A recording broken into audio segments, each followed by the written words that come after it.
Welcome back to Off the Beaten Path Nursery. This fig tree, I'm not exactly sure what it is. Somebody gave it to me and they told me it was a brown turkey. I think it might be LSU Purple, but it's pretty gross.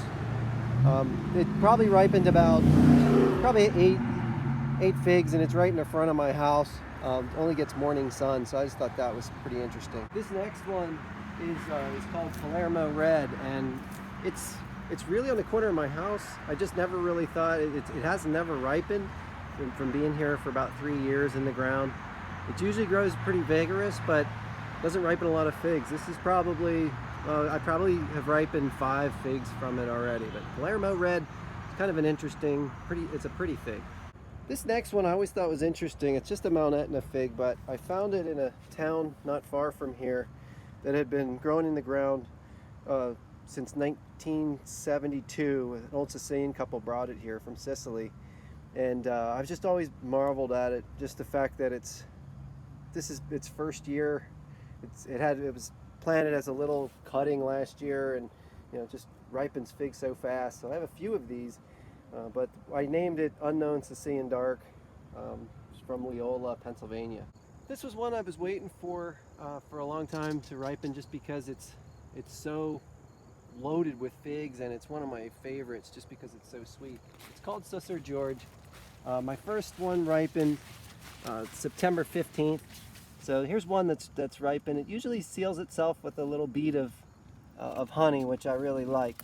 But it's probably my sweetest fig. I mean, I think it's Sir George is an appropriate name.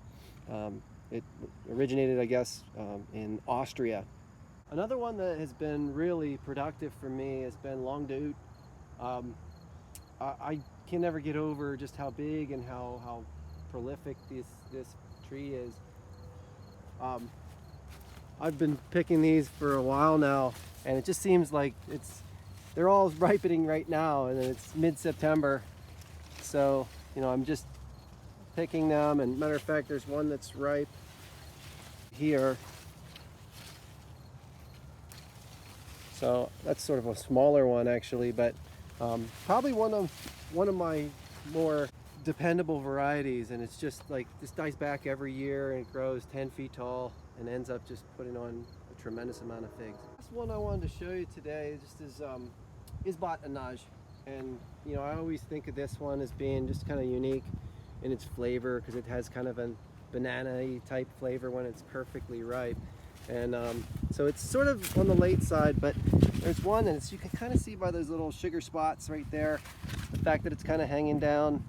It's pretty soft, definitely ready to go.